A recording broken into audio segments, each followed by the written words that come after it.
Well, hi guys. I'm on my way to work. I got Cole with me. I figured I'd take him with me today. He just looked so pitiful sitting there in the house, looking at me as I was leaving or whatever, which is every day. But today, just in particular, he looked, pitiful. So I said, well, I'll bring you with me or whatever. I'm like, you know, I feel bad having to leave him in the car, while I'm working. But when I take a break, I'll come out and, let him stretch his legs and run around a little bit.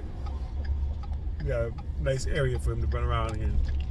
But anyway, I'm here, and he's back there in the back. He's looking out the window. He loves to do that.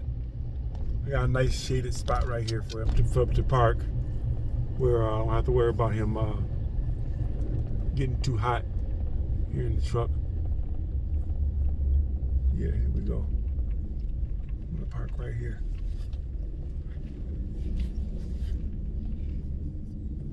Anyway, that's gonna be my day for the day. Dealing with Cole, and I'm backing in, so I need my full concentration. So, well, I'm off work. The good thing about taking Cole to work with me is when I get off work, I can stop and take him on his walk on the way home. I don't waste gas driving home and then driving to the park. I'm on the trail. Good boy.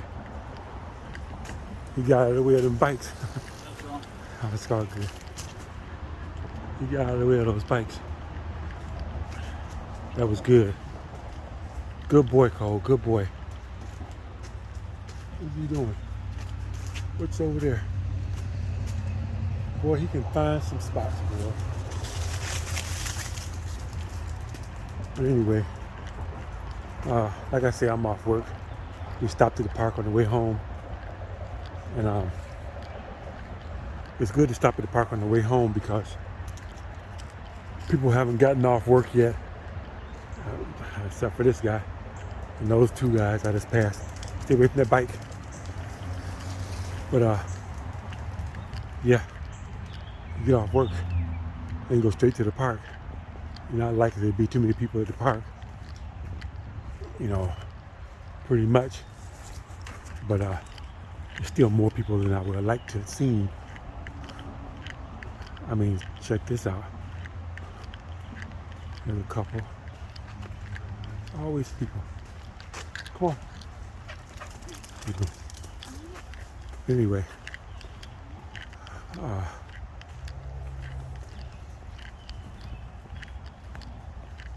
Cole's doing his thing.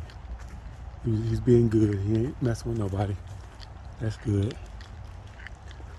But like I was saying, there's more people than I would have liked to have seen out here. Used to be a time when people would be at work during work hours. Now, people are out all the time the day, the night. People are just everywhere. I mean, it's just, to try to stay away from people is not easy when you live around them. Which makes me think, if shit ever hit the fan, let's check this out. Trying to go out into the woods, unless you're going someplace really secluded, really isolated, you're gonna run into people. You're gonna run into a lot of people because they're all gonna have the same idea. People romanticize the fact of going out into the woods and surviving off grid. It's become a fashionable thing now. So everybody's gonna be doing it. There's gonna be so many people out in the woods. Everywhere you turn, there'll be a little encampment of people sitting there with their tents or their tarps and different levels of skill. There may be one or two people that have got experience in camping, hanging out with a bunch of greenhorns that don't know nothing. This water is so clear I can see right through it. There's no fish there though. But yeah, because out here, these are just trails here. But this is public parks here. These trails are made for people to come walking through and, you know, enjoying the nature and everything. So people are gonna be here. I thought I just saw him run that way, and there he is over there.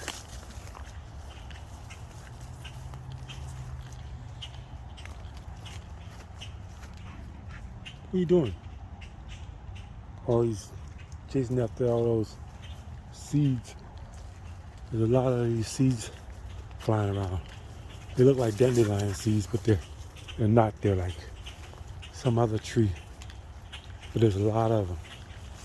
They're every damn where. I mean everywhere. Just got snagged by a branch. But yeah, like I was just saying, you won't be able to find a place that's isolated where there aren't any people, you know. And until people run out of ammunition, you're gonna have to worry about getting shot, because people will probably shoot you on sight. Nice little camp spot over there. They got hooked up there. You have to have a kayak or a canoe to get over there to it though. It's a nice little bank area. Go around there. There's a guy on the bike. And there's another guy on the bike. You know what? Maybe this wasn't such a good idea after all. There's just way too many people on this trail. I got nothing against people. Well, I'll be damned. Good boy.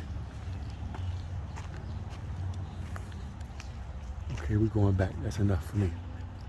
Come on, Cole, let's go. Come on, buddy. I don't think it was. Come on, good boy. Yeah, we're headed back. It ain't gonna get no better. It's just gonna get worse. Yeah, I've got nothing against people. I just don't want to run into them in the woods where there shouldn't be any people. But on trails like this, people are starting to take advantage and starting to appreciate nature more than they used to. So you're more likely to run into people in the woods on trails and everything. But you have to really go out deep in the woods to actually get away from any measure of people. And the first month or so, I'd say, of shit hitting the fan, you're gonna have to deal with all kinds of people running amok. So, best thing to do would be to stay in the house, lock all the doors, and keep watch, you know, for anybody that might be, you know, lurking around your home and whatever. Because people are gonna know if you're prepared, because people watch you. People are nosy. People are very nosy, especially people that are users and people that are unprepared. They're always looking for resources and looking for what they can use, looking for somebody they can use, looking for somebody they can take advantage of. When you're a prepared person, you ain't looking for that kind of stuff. You're not watching people, you know. You're minding your own business, getting your affairs in order. You're not even paying attention to anybody. But you should be, because they're paying attention to you. And they're gonna know that you got your stuff together, you know. They see you coming and going to work every day. They see you bringing stuff in the house, you know, your groceries or your preps. They see you going camping. That's a big giveaway. You tell people you camp, they're gonna know that you're a prepper, because prepping gear and camping gear is all the same. You know, starting to rain. So I'm glad I decided to turn around and come back because I don't want to get caught in the rain out here. So we ain't got far to go to get back to the truck. So we should get back before it starts coming down hard.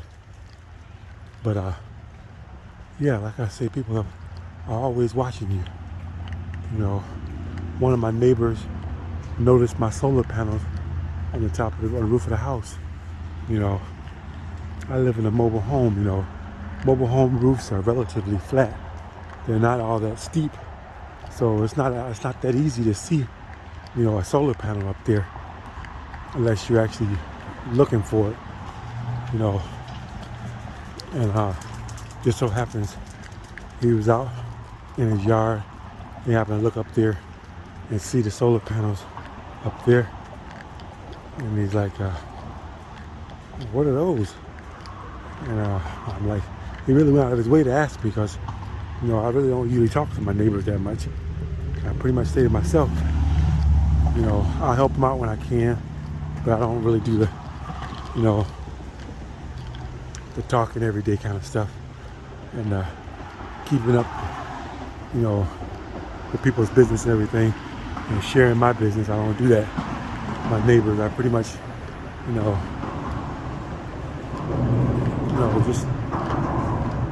just high and by. That's about it.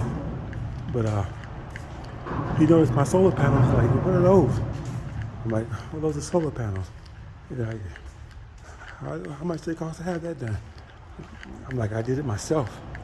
Like, you know how to do that? I'm like, yeah, I did it for myself. Well, he's like, you think you could do mine? I'm like, no, I don't do that professionally.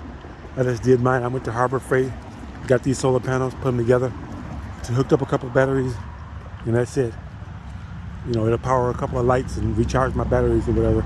I downplayed it, you know. I didn't make it seem like I got a, you know, 200 watt setup. You know, close to 300 watts with the batteries, with the solar panels I got in the shed. On the shed, I got solar panels on my roof of my house, and I got a couple on my shed, and I got 4 batteries. Lead acid batteries, marine batteries in the house, in the closet, and I got a 2,000 watt inverter hooked up to those batteries. So I got some serious power, you know. So if we lost electricity, I'd be in good shape. I'd have enough power to run my furnace if it's hot. I haven't tried the air conditioner yet. I'm gonna have to do that.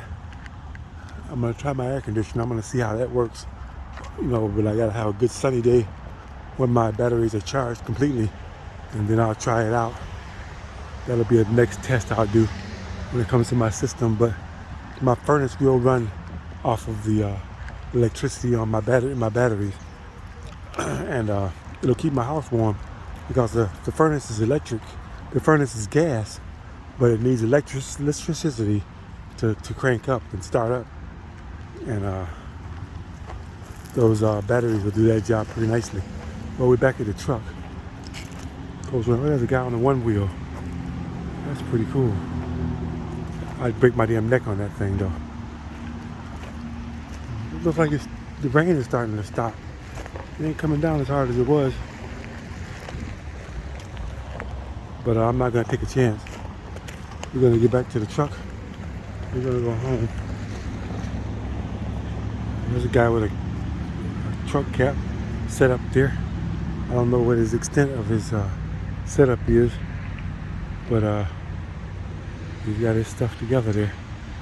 I like that cap. He's got plenty of room in their headroom anyway. I don't know what that girl's doing. It's a nice truck. Really nice. She's probably just coming just to enjoy herself. I'm gonna take him and put him in the truck, and we're gonna go home.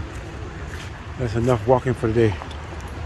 Anyway, guys, thanks for watching. I'll see you on the next one.